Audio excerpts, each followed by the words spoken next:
오늘 하나님의 말씀은 신약성경 에베소서 4장 17절로 32절 말씀입니다.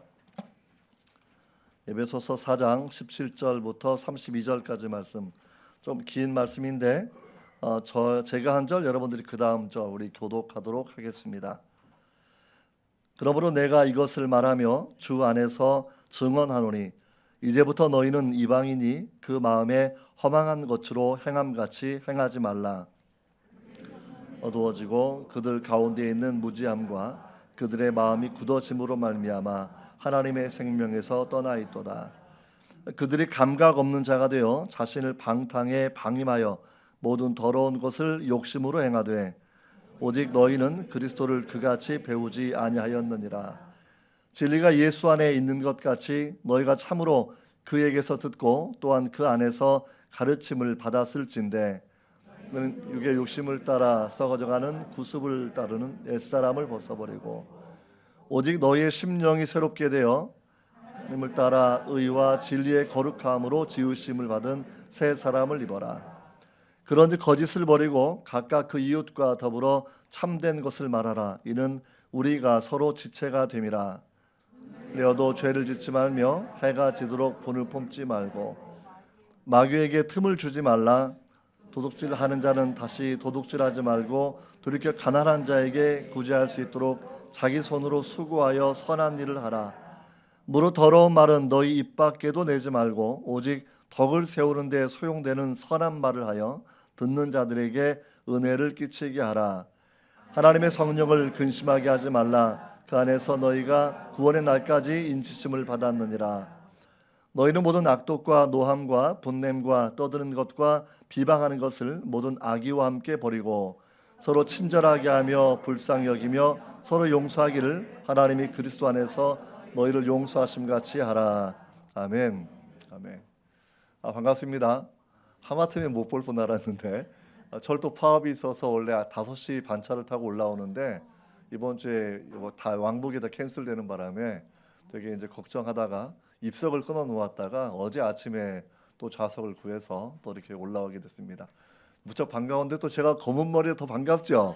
그래서 주의 은혜 가운데 먹물의 냄새가 날 거라고 생각이 됩니다. 예, 할렐루야. 감사합니다. 이번 주에도 우리 채플에 그 삼성전자 CR 사장님이셨던 이인용 장로님이 오셔서 말씀을 주셨는데 굉장히 이제 도전드린 얘기 하나가 있더라고요. 자기가 교회를 37살에 처음 나갔는데 교회 나가니까 꼭 예수님을 닮은 것처럼 보이는 장로님 두 분이 그렇게 눈에 들어오더라. 그래서 자기가 이제 교회 처음 나가면서 자기한테 성경을 가르쳐 주었던 자기 선배한테 예수님 잘 믿으면 저렇게 얼굴이 변하냐고.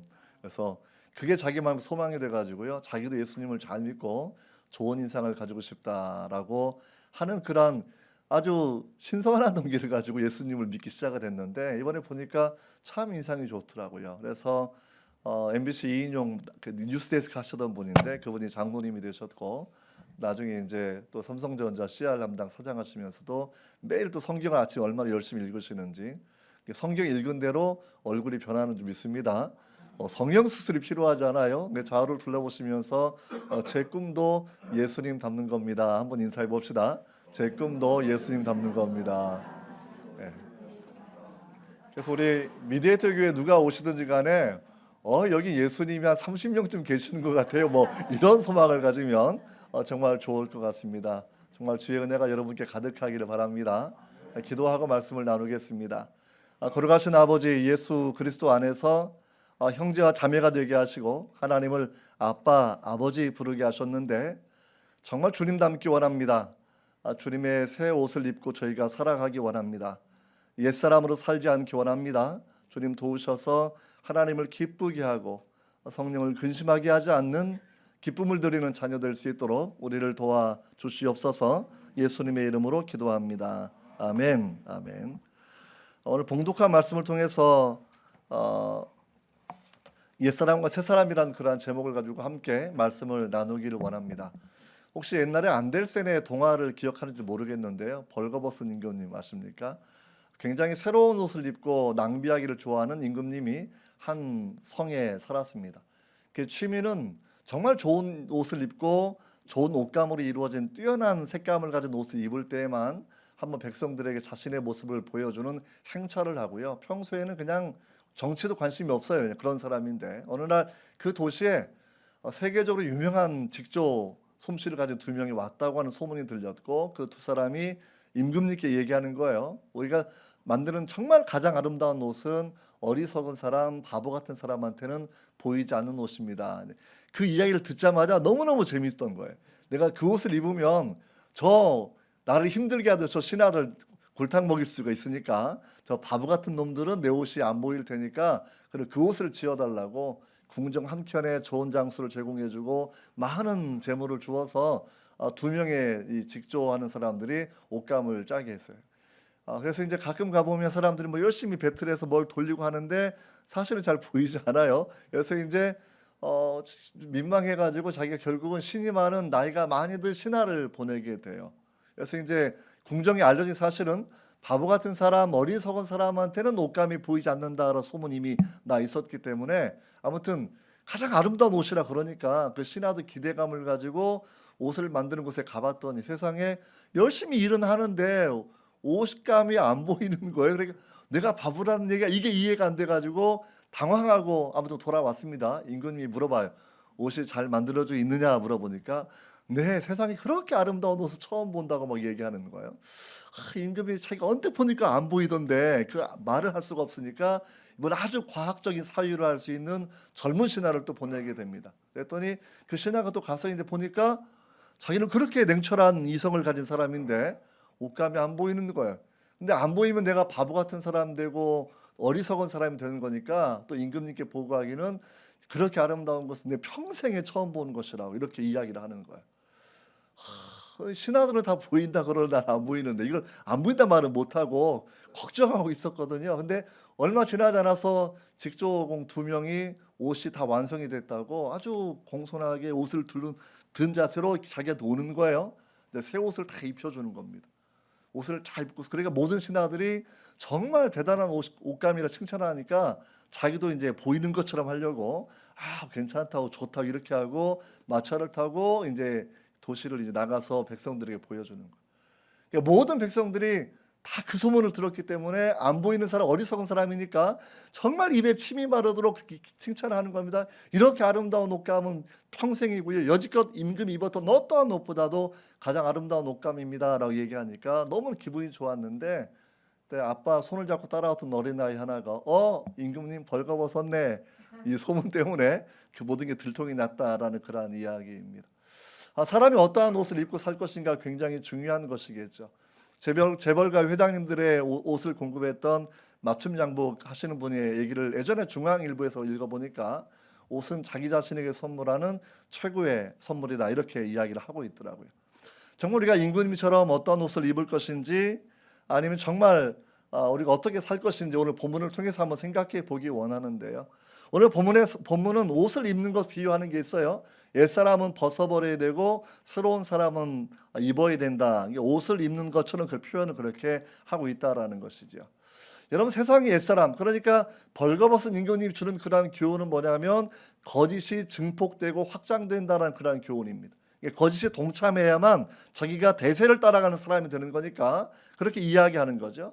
그런 사람의 이야기를 오늘 본문은 옛사람의 특징으로 설명해 주고 있습니다. 옛사람은 권력도 추구하고 부도 추구하고 결혼도 많이 하고 전도서에 나오는 그런 이야기지 않겠습니까? 그래서 정말 그들의 많은 권력과 많은 부유함과 어쩌면 인생 사람들이 바라볼 때 행복해 보이는 모든 것들을 성취한 그런 사람의 모습이 행복해 보이지만 어쩌면 그 내면 가운데는 여러분 공허함이 있지 않겠는가라고 우리가 생각해 봐야 될 것 같습니다.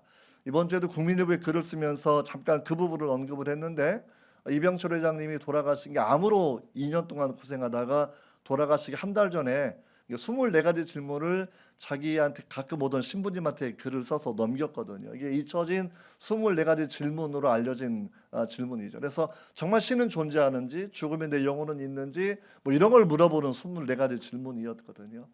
그분이 우리나라에서 가장 부유한 사람이었고 정말 성공의 롤 모델이었지만 그 영혼의 깊은 곳에서는 무언가 만족되지 않는, 무언가 공허한 것이 있었다라는 걸 우리가 바라보면서 정말 우리가 옛사람으로 살아가고 있는지 새사람으로 살아가고 있는지 우리가 오늘 말씀을 통해서 함께 생각해 보기를 원합니다. 먼저 옛사람은 어떠한 모습일까라고 생각해 본다고 하면 오늘 본문 가운데 옛사람의 특징을 설명을 하고 있어요. 설명을 하고 있는데 먼저 우리 본문은 옛사람의 패턴이고 에베소 2장을 바라보시면 잠깐 이런 내용이 나와 있습니다. 죄와 옛사람은 허물과 죄로 죽었던 사람들이다라고 설명을 하고 있고요. 그런 배경 가운데 오늘 17절을 바라보시면 옛사람은 마음이 허망하다라는 이게 이제 허망함에 가장 잘 설명하는 그러한 성경은 전도서라는 구약 성경입니다.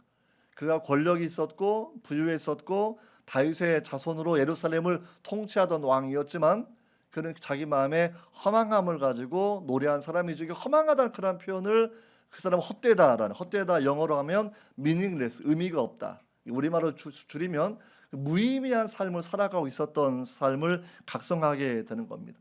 그러니까 자기가 열심히 인생을 살아가고 있는데 그의 마음 가운데는 참된 만족함이 없는 것, 사실은 참된 행복함이 없는 것, 이게 거머리가 좀 더 피를 달라고 이야기하는 것처럼 더 열심히 썸모어라고 계속 지향적인 삶을 살아가고 있지만 그의 마음 가운데 참된 만족도 참된 행복도 없는 그 상태가 이게 미닝레스한 그런 삶이라고 우리가 생각해 볼 수가 있습니다.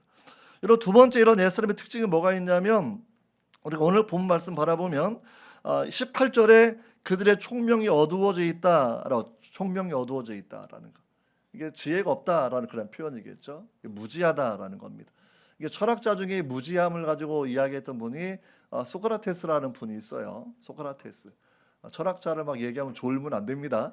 네, 그 사람이 무슨 얘기를 했냐면 아테네에 있는 모든 사람보다 내가 가장 지혜로운 사람이다라고 얘기했어요. 왜냐하면 아테네에 있는 모든 사람들은 자기가 모르는 것을 몰라요. 근데 자기는 내가 모르는 것을 알아요. 그러니까 모르는 것을 아는 내가 가장 지혜로운 거다라고 얘기했죠. 근데 우리가 바라보면요, 모르는 것도 무지이고 지가 모르는 것을 아는 것도 무지인 거죠. 사실은요. 이게 똑같이 세상 사람들의 철학은 무지함 가운데 있다라고 생각해 보시면 돼요. 그들 안에는 참된 진리가 없다라는 거겠죠. 그들 안에는 구원이 없다라는 것이겠죠. 그러니까 세상의 위대한 철학자들 그들의 삶도 바라보면 알지 못하겠다 말하는 거예요. 공자 선생도 얼마나 대단한 분인데 뭐 5술의 책을 읽었다고 이야기하지만 나는 죽음 이후의 문제는 전혀 알지 못한다 이렇게 말을 했던 사람이 공자의 그런 한계가 분명히 여러분 아니겠습니까? 서양 철학이나 동양의 유가 철학이나 똑같이 그 한계 정말 무지를 고백하는 것은 어쩌면 세상 사상과 세상 철학의 공통적인 모습이다라고 우리 그렇게 여러분 생각해 볼 수가 있어요. 이걸 성경은 분명히 설명하기를 이사야 9장 2절 말씀인데요. 앞에도 말씀이 나올 텐데 흑암에 있는 그렇죠. 2절 시작. 흑암에 행하던 백성이 큰 빛을 보고 사망의 그늘질 땅에 거주하던 자에게 빛이 비치도다. 이 내용을 생각해 보면 세상 사람들은 흑암에 행하고 있었고 사망의 그늘질 땅에 사는 사람들이라는 거예요. 이게 세상에 어떠한 철학을 공부하고 무슨 아무리 위대한 과학자라 그래도 그들 마음에 빛이 없고 그들 마음에 공허하고 그들 마음에 괴로움이 있는 것, 그들은 이렇게 흑암에 사는 사람이기 때문이라고 성경은 우리에게 설명해 주고 있습니다. 그래서 이런 사람들을 주님이 긍휼히 여기시고 이 땅에 찾아오신 건데 문제는 뭐냐면 무지함에 갇힌 사람은 여전히 어두움을 살아간다라는 겁니다. 요한복음 3장 19절 말씀인데요. 같이 읽어봅니다. 시작. 정죄는 이것이니 곧 빛이 세상에 왔으되 사람들이 자기 행위가 악함으로 빛보다 어두움을 더 사랑하는 것이다. 세상 사람들은 자기가 워낙 어두운 데 살아온 사람이기 때문에 빛에 나서는 걸 너무나 두려워하는 것이고요. 빛에 비치는 그 삶보다는 그냥 끼리끼리 하면서 그렇게 어두움 속에서 때로는 죄악 가운데 거짓말 가운데 방탕하게 살아가는 것들을 그들은 그렇게 정당화하고 살아가고 있다라고 우리에게 말씀을 하고 있는 거예요. 그들의 총명이 어두워져요. 그 다음 세 번째 특징이 뭐냐면 그들은 마음이 굳어져 있다. 마음이 돌 같은 마음이 되었다라고 우리에게 말씀을 하고 돌 같은 마음. 저는 이 돌 같은 마음이라는 걸 제가 보면서 에스겔 선지자도 떠오르고 조나단 에드워드 목사도 떠올라요. 에스겔 선지자는 어떻게 설명하고 있냐? 에스겔 36장 26절에 말씀하시기를 너희에게 새로운 마음을 주고 너희 속에 새로운 영을 넣어주며 너희 몸에서 돌같이 굳은 마음을 없애고 살가처럼 부드러운 마음을 주겠다. 이게 하나님의 뜻이에요. 하나님의 뜻. 성령을 부어주셔서 굳어버린 마음을 제해버리고 돌같은 마음을, 아니 부드러운 마음을 주시겠다라고 하는 것이 하나님의 뜻이라는 거죠. 이게 돌같은 마음하고 부드러운 마음하고 구분을 우리가 해보셔야 되는데, 굳은 마음은 죄악에 묻혀서 무감각해지고 양심이 굳어버린 마음이라 생각해 보시면 되죠. 그러니까 죄를 지어도 죄가 반복돼도 그냥 가책이 없는 거예요. C.S. 루이스라는 그 변증학자가 말하기를 사람은 같은 죄를 반복할 때는 감각이 없다는 겁니다. 새로운 종류의 죄를 처음 지을 때는 이래도 될까 기우뚱하는데, 역시 이것도 2번, 3번 반복되면 전혀 감각이 없다라고 하는 그러한 내용이겠죠. 그래서 우리가 28절 바라보면 결국 그들은 감각 없는 자가 되어서 자신을 방탕에 방임하고 모든 더러운 것을 욕심으로, 이게 더러운 것도 욕심내서 막 추구하려고 하는 그러한 삶이 된다라고 우리에게 말씀을 해주고 있습니다. 그러니까 부드러운 마음은 어떠한 마음이냐면, 이게 살아있는 부드러운 마음, 이 마음은 어린아이 마음이라고 주님이 설명하고 있고요. 에드워즈 목사님도 똑같이 그 부분을 잘 설명하고 있는데, 어린아이가 낯선 아저씨가 가령 어릴 때 5살 때 보면 낯선 아저씨가 나 따라가자 그럼 따라갈 거예요? 절대 안 따라가겠죠. 왜냐하면 따라가는 순간에 내가 납치되는 걸 알기 때문이죠. 저희도 애를 어릴 때 키우면은 그 교육을 얼마나 시키는지 몰라요. 낯선 아저씨가 차문을 열고서 차 의자 밑에 동전이 떨어졌는데 좀 꺼내달라. 아저씨 손은 두꺼워서 못 꺼내는데 이런 말하면 도망쳐야 된다. 얼마나 많이 가르치는지 몰라요. 어릴 때부터 납치되지 않도록. 그래서 이제 되게 미국도 사실은 이게 키드냅되는 부분 좀씩 있기 때문에 CCTV가 한국처럼 많이 없어서 부모가 늘 따라다니고 조심할 수밖에 없거든요. 그러니까 가끔 뉴스 보면 그런 소식이 나오기 때문에 맨날 세뇌를 시켜가지고 누가 부리기만 하면 도망가는, 이게 어린아이 마음 이거예요. 부모를 떠나면 내가 죽는다라는 것을 사실은 어릴 때 각인시켜주는 거거든요. 부드러운 마음은 어린아이 마음인데, 하나님을 떠나는 죄악이 내 영혼을 파멸할 수 있다라고 하는 것을 깨닫는 마음이 어린아이 마음이라는 거예요. 하나님을 사랑하는데 죄는 미워하는 거죠. 사람들은 하나님도 사랑하고 죄도 사랑하고 함께 나가려고 하는데, 하나님은 사랑하는데 죄는 미워해야 되는 것, 이것이 우리가 가져야 되는 어린아이 마음이라고 우리가 여러분 생각해 볼 수 있습니다. 이게 무감각해지는 건 좋은 건 아니에요. 그러니까 우리가 개구리 잘 아시겠지만, 개구리가 몇 도의 온도를 제일 좋아해요? 개구리가 봄철 온도를 제일 좋아하는 거니까 한 15도, 17도 이 정도 물을 개구리가 제일 좋아해서 이제 신나게 막 다니는 겁니다. 근데 걔를 이제 우리 고등학교 때 보면 좀 잔인한 과학 실험인데, 꼭 개구리를 끓여요. 끓는 물이 언제 죽는지 보려고. 예전에 보면 별로 그런 거 안 하시나요? 나비도 우리는 채집도 많이 하고 되게 많이 했는데, 지금 보면 굉장히 좀 징그러운 과제였는데, 예전에는 나비도 그렇게 많아가지고 지금 나비도 없는데, 나비 채집 한 아이마다만 60마리씩 잡아오니까 도대체 나비가 얼마나 죽었는지 모르겠어요. 나비도 잡아야지, 개구리도. 근데 개구리 45도가 되면 익어서 죽어요. 근데 우리는 보통 42도, 44도까지는 막 들어가지 않습니까? 온도 보면 44도, 시원해 하고 들어가는데, 그렇죠? 근데 개구리는 죽어요. 이게 변온동물의 약점인데, 적응하다가 이 자기가 살 수 있는 골든 타임을 지나버리면 그냥 죽어버린다라는 것이죠. 이게 오늘 우리 본문 우리에게 설명해 줄 그런 내용들입니다. 이게 옛사람의 특징이 이렇게 자기가 정말 헛된 삶을 살아가고, 또는 윤리적으로 방탕한 삶을 살아가고, 또 지성적으로 어두워진 무지의 삶을 살아가는 그 사람들, 결국 그들의 삶의 결과는 뭐냐면 하나님의 생명에서 떠나 있는 상태다라고 우리에게 말씀을 해주고 있는 거죠. 하나님의 생명에서 떠나 있는 사람, 생명이 없다라고 하는 그런 부분을 설명하는 겁니다. 생명을 의미하는 단어가 비오스라는 말이 있고 조에라는 헬라어가 있는데, 비오스는 생물학적 생명을 이야기해 주는 거고요. 성경은 생물학적 생명을 가진 사람이 살아있다고 말하는 것이 아니라 하나님의 아들 예수를 믿는 사람의 삶이 살아있는 것이라고 우리에게 설명해 주고 있습니다. 그래서 우리가 이제 요한일서 5장 12절을 바라보면 그 말씀이 있는데요. 하나님의 아들을 믿는 자한테는 생명이 있다라는 것이고, 아들이 없는 자한테는 생명이 없다라는 거예요. 이게 하나님이 보시는 여러분 놀라운 관점이라고 우리가 그렇게 생각해 볼 수가 있습니다. 이게 옛사람을 바라보고, 그러니까 많은 사람들은 마치 벌거벗은 임금님이 거짓으로 만들어진 옷을 입고 살아가면서 세상의 지혜를 추구하고 세상의 권력을 추구하고 마치 세상에서 다른 모든 사람들을 어리석다 또는 비판하는 그런 삶을 살려고 노력하는 삶을 살아간다고 하면 그것은 성경에서 말씀하는 새로운 사람의 삶의 모습은 아니다라고 하는 것을 우리가 그렇게 알 수 있다라는 거죠. 여러분, 옛사람의 모습을 좀 더 오늘 말씀을 통해 우리가 부연 설명해 본다고 치면 이렇게 되어 있어요. 25절을 바라보시면 그런즉 거짓을 말하고, 옛사람은 거짓을 말하는 시대에 살면서 거짓을 따라 사는 거죠. 그래서 에베소 2장을 바라보면 2장 2절에 세상의 풍조를 따라 사는 사람들이라고 설명하고 있는 겁니다. 저는 안데르센 동화를 생각할 때 참 잘 지은 동화라고 생각해요. 거짓에 동참하고 거짓을 증폭시키고 거짓을 확장해 나가면서 거기서 거짓된 만족감을 누리고 살아가는 것이 이 땅의 본질이지 않겠는가라고 생각해 보는 거죠. 이번 주에도 수업하다가 한 학생이 거짓말이 잠깐 나오니까 하얀 거짓말, white liar를 물어보더라고요. 그럼 하얀 거짓말도 해도 괜찮지 않겠습니까? 어떻게 생각하십니까? 하얀 거짓말 해도 괜찮을 것 같아요? 네, 하얀 거짓말. 제가 대학원 때 95년도에 이제 대학원 철학과 할 때 의대 예방의학과 팀하고 팀 티칭을 해가지고 연대 세브란스 의과대학 본과 4학년 학생들을 한 학기 가르칠 때가 있었거든요.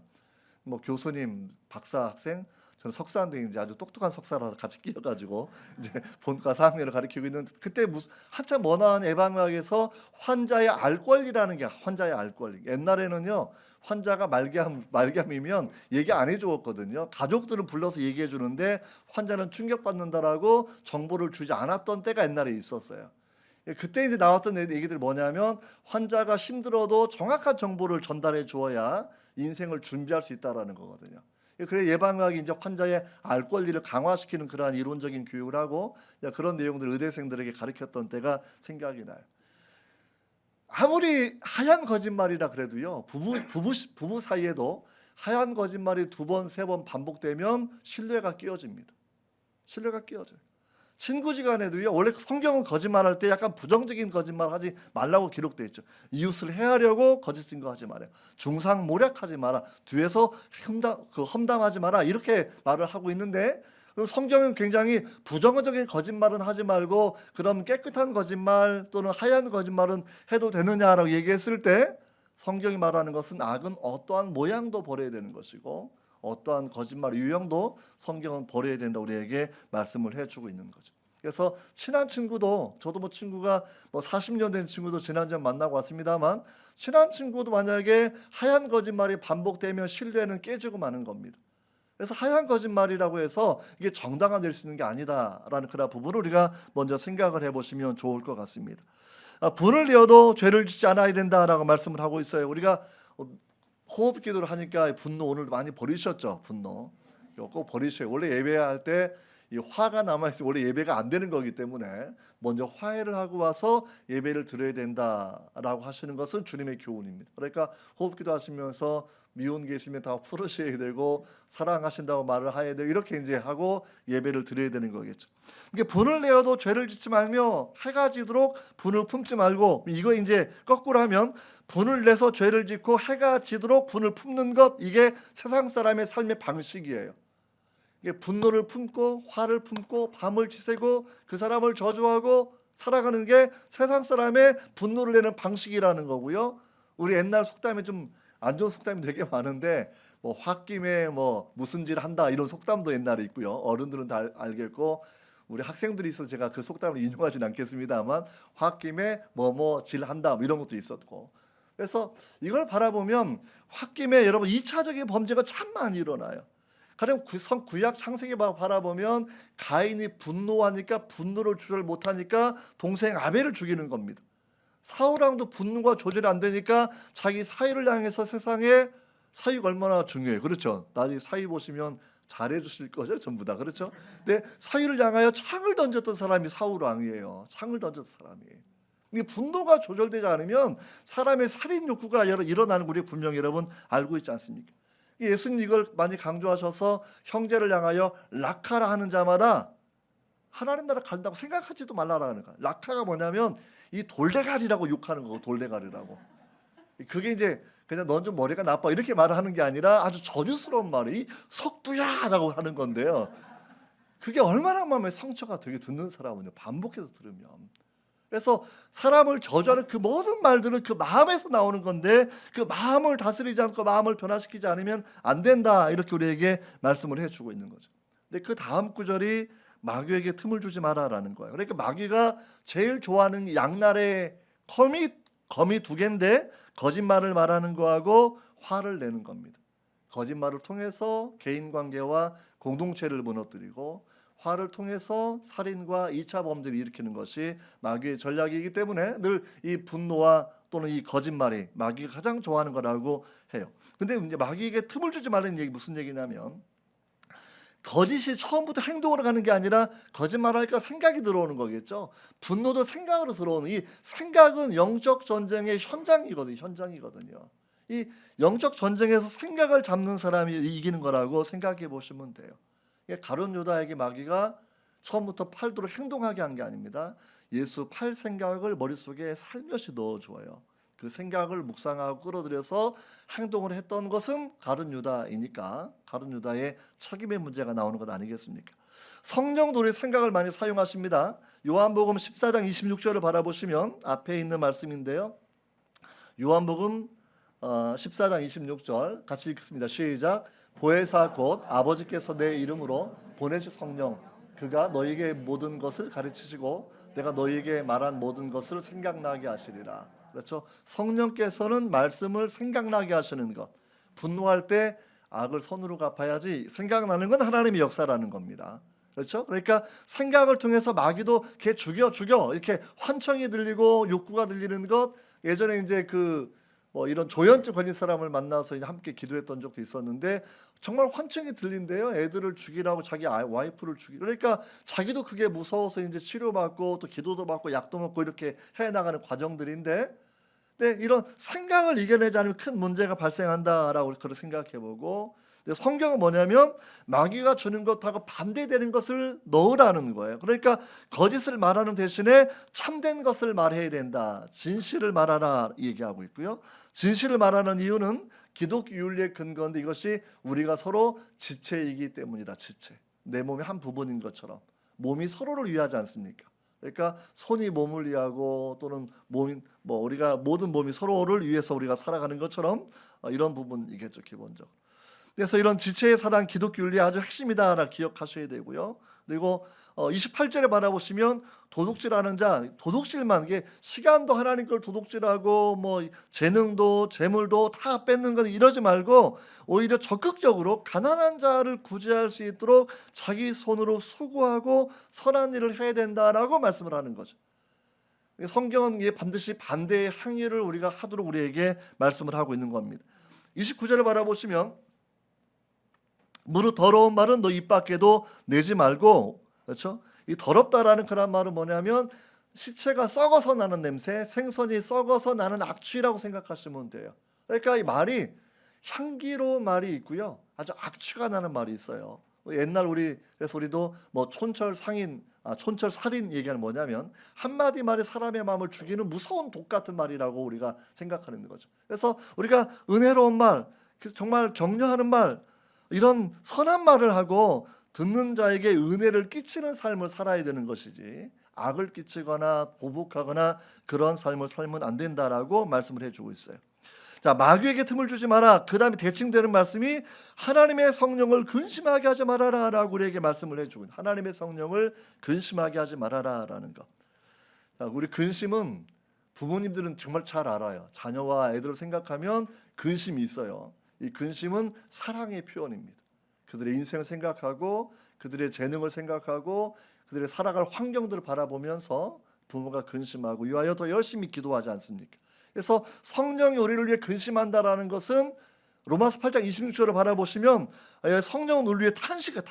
이게 탄식이나 근심은요 우리를 사랑하기 때문에 성령께서 하시는 거예요. 부모가 자녀를 품고 있는 것처럼 성령이 우리를 품고 우리를 위해서 애타는 그런 마음 가지고 계시는 것. 이렇게 우리가 이런 하나님의 마음을 생각해 볼 수가 있습니다. 근데 성경은 성령을 근심하게 하지 말아라. 이게 성령을 근심하게 하지 말아라 그러면 또 제가 지난주에도 학생 잠깐 물어보니까 말을 또 이해 못하는 애가 있어가지고 말을 바꾸어서 너가 부모님을 근심하게 하냐? 답이 분명히 나오더라고요. 내가 부모님을 근심하게 하고 있는지 근심하지 않게 하고 있다는 그런 마음 가지고 계시는 것. 이렇게 우리가 이런 하나님의 마음을 생각해 볼 수가 있습니다.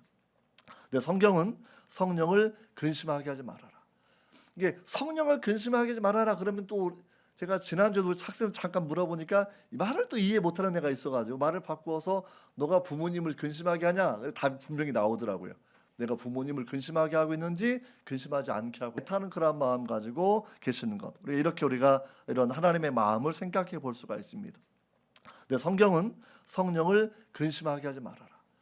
이게 성령을 근심하게 하지 말아라 그러면 또 제가 지난주에도 학생 잠깐 물어보니까 말을 또 이해 못하는 애가 있어가지고 말을 바꾸어서 너가 부모님을 근심하게 하냐? 답이 분명히 나오더라고요.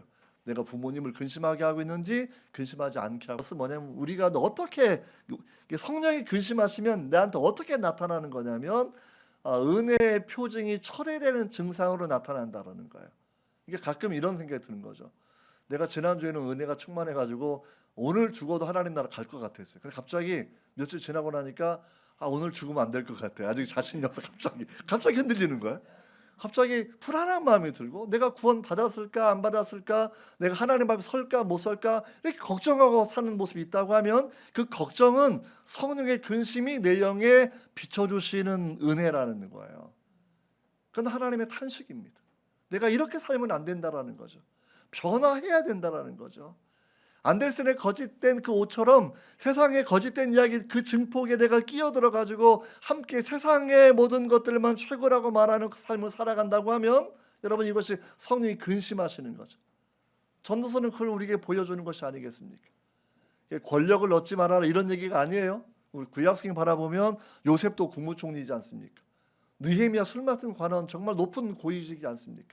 다니엘 120의 방백을 총괄하는, 우리말로 말하면 120의 도지사를 총괄하는 총괄 총리가 다니엘이. 그러니까 하나님이 권력 있는 자도 여전히 사용하시는 거거든요. 욥은 또 얼마나 부자였습니까? 아브라함은 또 얼마나 큰 부자였습니까? 하나님이 부유함을 또 사용하시는 거거든요. 근데 하나님을 떠나면 권력도 아무것도 아니고 부유함도 아무것도 아니고 지식도 아무것도 아닌 것이지만 하나님 손에 붙들리면 권력도 사용될 수 있는 것이고 지식도 사용되는 것이고 또 그 부유함도 하나님에 사용되는 것. 또 그거 없어도 과부에 랩던 두닙처럼 주님께 사랑을 고백하면 사랑으로 하나님 사용하시는 것. 주님 오실 때 성전 앞에 수십 년간 금식 기도했던 안나 선지자. 그런 권력도 재물도 없지만 메시아의 오심을 기다리고 중보하고 기도하면서 그 사명을 다 감당하니까 복음서의 그 이름이 쓰여지는 영광을 얻지 않습니까? 그러니까 우리가 모든 게 다 있는 거예요.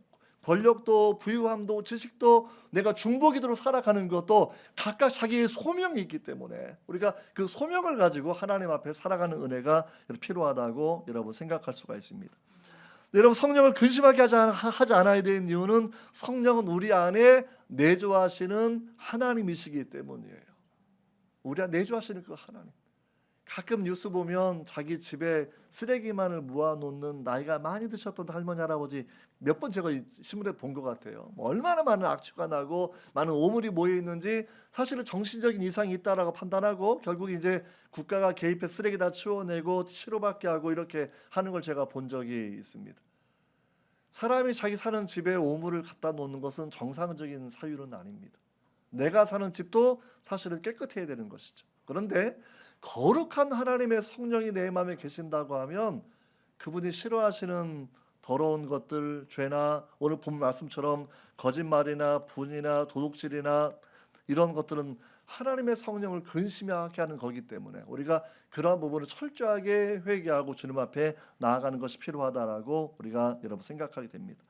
왜냐하면 성령의 근심한 또 다른 이유는 뭐냐면 우리를 구원의 날까지 우리를 인도하시는 그 은혜가 있기 때문이에요. 고린도서 1장 22절을 바라보면 이렇게 되어 있는데 같이 한번 읽어봅시다. 시작. 우리를 너희와 함께 그리스도 안에서 굳건하게 하시고 우리에게 기름을 부으신 이는 하나님이시니 그가 또한 우리에게 인치시고 보증으로 우리 마음에 성령을 주셨느니라. 그러니까 인이라는 건 도장이죠. 도장. 그러니까 하나님께서 우리를 하나님의 사람으로 인을 쳐주었다라는 도장 찍었다. 그리고 그 보증이 뭐냐? 주 예수를 잉태하게 하고 주 예수를 사역하게 하고 주 예수의 부활을 이루셨던 하나님의 성령을 우리 심령 가운데 주셨다라는 거예요. 이거 정말 사실 신비로운 그런 일들입니다. 하나님의 성령이 우리 안에 거하시다니라는 거죠. 여러분, 예수님께서 그 부활하신 이후에 그 첫날에, 부활하신 첫날에 제자들을 2번 찾아오지 않습니까? 크게 말해 3번인데 엠마오로 가던 제자를 먼저 만나 주셨고 10명의 사도를 만나 주셨고 저녁에 도마가 포함된 11명의 사도를 만나 주셨는데 가룟 유다 빼고. 근데 그때 주님께서 이렇게 말씀하시는 거죠. 숨을 내쉬시면서 성령을 받아라, 성령을 받아라. 여러분, 이게 주님의 소원은 우리가 성령의 충만함을 받는 것. 이게 성령이 우리 안에 계셔야 우리가 하나님의 사람으로 인쳐지는 것이고요. 로마서 8장 16절을 바라보시면 성령이 친히 우리 영으로 더불어 우리가 하나님의 자녀인 것을 증언하시는 것. 성령의 증언이요. 아침에 눈 딱 뜨고 나면 아빠 아버지 부르는 마음이 있는 거죠. 내가 살아가면서 내가 하나님의 자녀인데, 내가 하나님 나라의 왕자인데, 공주인데 내가 이렇게 품격 없이 살면 안 되지 생각하고 더 은혜가 끼치는 삶을 살도록 결심하는 것, 전부 다 성령의 증언. 성령의 증언. 성령의 증언은요, 내적인 음성으로 들려올 때도 있고요, 내가 하나님의 자녀이기 때문에 양심과 말씀을 따르는 삶으로 그렇게 살게 하시는 힘을 주시는 것도 하나님의 성령의 증언이라는 거거든요. 이게 2가지가 다 우리한테 있어야 돼요. 세상 사람들은 자살의 충동이 있고 우울한 게 많이 있지만 하나님의 성령은 은혜의 말씀이 들려오는 거죠. 내가 너를 사랑하는 자라. 너는 나의 어여쁜 자라. 이게 하나님의 음성이 우리 가운데 들려오셔야 된다라고 여러분 생각할 수가 있습니다. 여러분, 또한 말라기 3장 17절 바라보시면 하나님의 뜻은 뭐냐면 우리를 하나님의 소유로 아예 그냥 나귀를 찍고 싶어 하시는 거였죠. 나는 내가 정한 날에 그들을 나의 특별한 소유로 삼을 것이요 라고 되어 있고, 베드로전서 2장 9절 말씀 바라보시면 그의 성취가 되어서 오직 너희는 택하신 족속이요 왕같은 제사장이요 거룩한 나라요 그의 소유된 백성이니 라고 해서 우리가 하나님께 소속된 사람이라는 그런 부분을 성경 우리에게 여러분 설명해 주고 있습니다. 성령이 이 일을 하시는 거예요.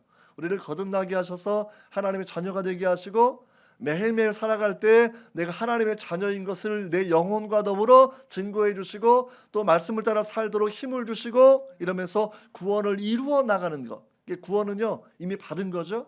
또 지금 이루어 나가는 거죠. 장차 완성될 거잖아요. 이게 구원은 우리가 시제로 설명하거든요. 과거는 이미 이루어졌고 현재는 진행 중이고 미래는 우리가 완성될 것이다 라는 그러한 말씀 우리가 여러분 생각을 해보게 되는 겁니다. 우리가 이런 말씀 바라보시면서 성령이 근심하게 하면 안 된다라고 우리 그렇게 생각을 해요. 근데 중요한 건 성령님께서 내 마음에 구원받은 것 헷갈려 할 때 그게 우리를 버렸다라는 말씀은 아니라는 거예요. 왜냐하면 구원은 주님께 주도권이 많이 있으신데요. 우리의 구원을 이루어 가시는 분은 하나님이시기 때문에 택한 자는 주님 말씀하시기를 내 손에서 빼앗을 적 없다라는 거예요. 내 손에서. 그러니까 여러분들이 너무 염려하지 마시고 우리가 선한 행동이 필요하지만 선한 행동으로 구원받는 건 아니고 믿음으로 얻는 구원이기 때문에 늘 주님의 손을 붙잡고 그분의 은혜 가운데 사는 여러분 되시기를 주의 이름으로 여러분 축복합니다. 이제 말씀을 정리하려고 합니다. 그럼 이제 오늘 본문 말씀 가운데 정리를 2가지를 해주고 있어요.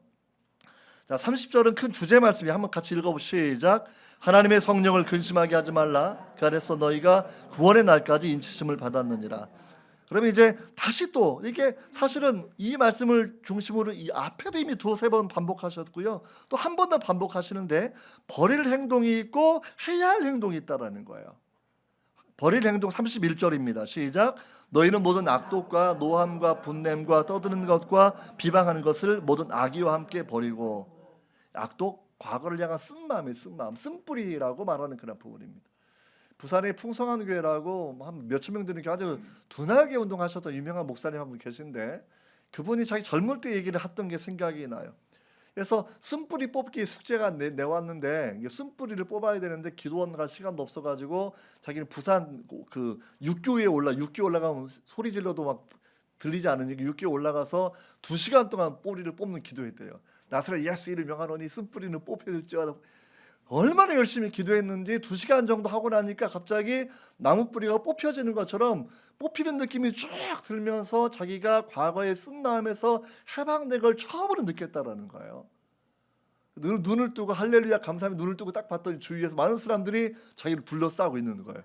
웬 젊은 사람이 뛰어내릴까 봐 갑자기 막 흔들고 막 어서 이러니까 차가 지나가 소리는 잘 안 들리는데 막 뽑혀들지어다 막 이렇게 다 하니까 온 사람이 긴장해서 서 있는데 아무 일도 아닙니다. 그러고 그냥 내려갔다 얘기를 하는 게 생각이 나요. 사실 이 악독이라는 건 쓴뿌리인데요, 쓴마음인데 과거에 대한 분개심을 가지고 살아가는 게 이 사람들이 가끔 있어요. 과거가 나한테 아직도 영향력을 끼치고 있는 거거든요. 그런데 주님은 우리를 분갈이를 해주신 거거든요. 분갈이를. 그러니까 어둠의 영역에서 생명의 나라로 옮겨주신 거거든요. 사탄의 나라에서 하나님의 나라로 옮겨주신 거거든요. 이게 분이 가리가 되고 옮겨진 거. 다만 우리가 그럼에도 불구하고 같은 몸을 입고 살아가니까 행동이 맨날 반복될 때가 있어가지고 내가 새 사람인데 옛사람처럼 살아갈 때가 있다라는 것이죠. 오늘 말씀 무슨 얘기냐면 에베소 교회에게 보냈던 편지인데 교회 안에는 세 종류 사람이 있어요. 하나는 그냥 아직 구원 안 받은 옛사람이 있습니다. 옛사람. 그리고 정말 성령 충만한 새 사람이 있어요. 근데 대부분 가장 많은 퍼센테이지를 차지하는 사람들은 중간지대 있는 사람들인데 두 종류예요. 옛사람인데 새 사람인 척하고 살아간 사람도 있고 새 사람인데 맨날 옛사람처럼 행동하고 살아간 사람이 있다라는 거고요. 이 두 사람을 겨냥하고 바울이 주는 메시지가 이런 내용이에요. 행동을 보고 너를 판단해야 된다라는 거예요. 내가 새 사람을 입고 있는지 옛사람을 입고 있는지. 만약에 옛사람만 입고 있다고 하면 구원 안 받은 사람이거나 아니면 믿음이 너무 연약한 사람이라는 거고요. 그래서 정말 성화의 과정을 거쳐가면서 주님 닮은 사람이 되어야 된다. 그 표현을 하나님을 따라 의와 진리의 거룩함으로 지으심을 받은 새 사람을 입어야 된다라고 말씀하고 있는 거죠. 그래서 이번 주에 점심을 그 삼성전자 CR 담당 사장님과 함께 점심을 같이 먹으면서 저는 다른 건 다 기억이 안 나고 그것만 기억이 나는 거야. 이게 교회 갔더니 예수님 닮은 사람처럼 돼 보이는 사람이 있었다라고 하는 게 자기 평생에 잊지 못하는 사건이었는데 그게 아마 워싱턴 중앙장로교회 아마 은혜로운 장로님들 말씀을 하는 것 같은데 저는 소망하기로 우리 미디에이터 교회 모든 장로님들, 집사님들, 권사님들 모두 성도님들이 남들이 바라볼 때는 예배 끝나고 막 내려가면 예수님들이 막 내려오시네 뭐 이렇게 소문나는 교회가 돼야 된다는 거예요. 그렇죠? 왠지 모르게 거룩해 보이는 사람들, 왠지 모르게 사랑이 넘쳐 흐르는 그 사람들, 세상 것 가지고 기뻐하는 게 아니라 무언지 모르게 거룩한 행복을 가진 그 사람들, 이게 작은 예수의 삶이 아니겠습니까? 그래서 정말 이번 주 여러분들이 그 기도 제목을 가지고 하나님 내가 정말 주님 진짜로 닮은 사람처럼 내가 살기 원합니다. 은혜를 끼치는 삶, 선한 말을 하는 삶, 수고해서 남을 도와주는 그 삶, 내가 진실을 말하는 삶, 내가 주님 그러한 삶. 그래서 오늘 32절의 마지막 결론을 한 번 더 바울이 내려주고 있습니다. 32절 읽고 오늘 말씀 시작.